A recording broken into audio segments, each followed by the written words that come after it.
Shalom saudara yang diberkati dan dikasihi oleh Tuhan Yesus Kristus. Salam jumpa di dalam kasih Kristus. Pada kesempatan ini saudara, saya bersyukur karena saya diizinkan Tuhan untuk bisa membagikan renungan malam lagi kepada saudara. Tidak hanya sekedar live streaming pagi, tapi malam pun saya ingin membagikan renungan firman Tuhan kepada saudara ya. Dan saya tahu saudara capek, letih, lelah karena pekerjaan yang menumpuk dari pagi hari sampai sore hari, bahkan mungkin sampai dengan malam hari. Tetapi sebelum Anda mengambil bagian untuk beristirahat, untuk tidur, luangkanlah waktu Anda untuk mendengarkan firman Tuhan yang saya sampaikan pada kesempatan ini.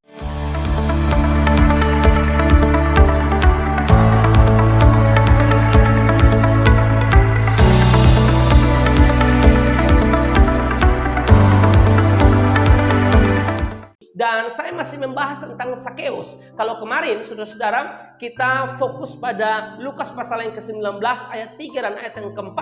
Bagaimana Sakeus punya kerinduan yang besar untuk bisa berjumpa dengan Tuhan, saudara. Berjumpa dengan Yesus. Meskipun Alkitab mencatat badannya pendek, belum lagi ada begitu banyak orang yang juga berbondong-bondong ingin berjumpa dengan Yesus. Dan kesulitan bagi seorang Sakeus untuk bisa berjumpa dengan Yesus. Tetapi Sakeus tidak kehabisan akal, meskipun Alkitab mencatat dia seorang yang kaya, dia kepala pemungut cukai, ya, dia bukan orang sembarangan, tetapi dia rindu berjumpa dengan Yesus dan dia pakai semua kekuatan yang dia punya, saudara-saudara, untuk bisa berjumpa dengan Yesus. Dan di ayat yang keempat yang kita bahas kemarin, saudara-saudara, karena badannya pendek, dia mendahului orang banyak lalu memanjat pohon ara hanya untuk melihat siapakah Yesus. Ini hal yang menarik yang saya sudah bahas kemarin, saudara-saudara ya. Sesukses apapun kita hari-hari ini ya, jangan pernah lupakan Tuhan dalam kehidupan kita, saudara ya.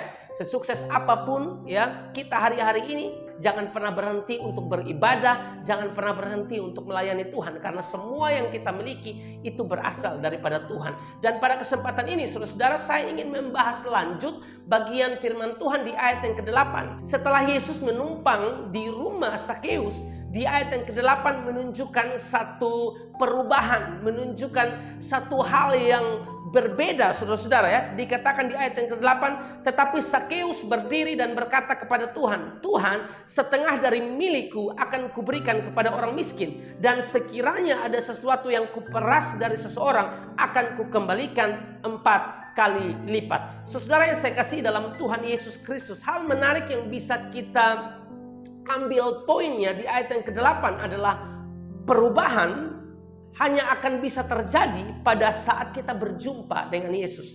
Seseorang akan bisa berubah hidupnya kalau orang tersebut berjumpa dengan Yesus. Hal yang sama pun yang dialami oleh seorang Sakeus. Waktu dia berjumpa dengan Yesus, saudara-saudara. Waktu Yesus menumpang di rumahnya, saudara-saudara. Di ayat yang ke-8 menunjukkan perubahan, pertobatan, saudara, dari seorang Sakeus. Saya baca sekali lagi, dikatakan, Tuhan, setengah dari milikku akan kuberikan kepada orang miskin. Dan sekiranya ada sesuatu yang kuperas dari seseorang, akan kukembalikan 4 kali lipat. Perubahan akan terjadi pada diri seseorang jika orang tersebut berjumpa dengan Yesus. Ini menjadi satu hal yang menarik bagi saya dan saudara ya.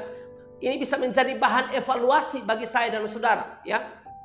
Sudahkah kita berjumpa dengan Tuhan atau tidak? Karena ciri dari orang yang berjumpa dengan Tuhan, saudara-saudara, hidupnya pasti berubah. Banyak orang hari-hari ini berkata bahwa dia mengenal Tuhan. Banyak orang hari-hari ini berkata bahwa dia mengasihi Tuhan, saudara-saudara ya. Banyak orang hari-hari ini berkata bahwa dia rajin pelayanan. Tetapi ciri kehidupannya tidak menunjukkan bahwa dia adalah orang yang sudah berjumpa dengan Tuhan, saudara. Kiranya apa yang kita pelajari dari Sakeus, saudara, bisa kita tarik dalam kehidupan kita. Kalau kita bilang kita mengenal Tuhan, saudara, maka ada perubahan hidup yang kita tunjukkan. Sangat tidak mungkin kalau kita bilang kita mengenal Tuhan, tetapi tidak ada perubahan hidup. Sangat tidak mungkin kita bilang kita mengenal Tuhan, kita mengasihi Tuhan, tapi kita masih membenci sesama kita. Kita tidak boleh membenci sesama kita. Belajarlah untuk mengampuni orang tersebut. Sesakit apapun yang dia lakukan kepada Anda, Alkitab memberikan keterangan untuk kita mengampuni musuh sekalipun. 1 Yohanes 3 ayat 15 mengatakan bahwa kalau kita membenci sesama kita, maka kita dikatakan pembunuh manusia. Kalau kita mengatakan bahwa kita mengenal Tuhan sungguh-sungguh dalam kehidupan kita, maka ada perubahan. Pengampunan pasti kita praktekkan dalam kehidupan kita, saudara. Kalau kita bilang kita mengasihi Tuhan, maka kita pasti melakukan perintah Tuhan. Kalau kita bilang kita mengasihi Tuhan, saudara, maka kita pun harus bisa mengasihi sesama kita seperti kita mengasihi diri kita sendiri. Jadi bagian ini hanya menjadi bahan evaluasi bagi kita. Kalau kita bilang kita mengasihi Tuhan, maka kita pasti benci dosa. Kalau kita bilang kita mengasihi Tuhan, maka kita harus meninggalkan perbuatan-perbuatan lama kita. Misalnya ini yang saya bisa sampaikan kepada saudara-saudara, kiranya bagian ini bisa menjadi berkat. Tuhan memberkati.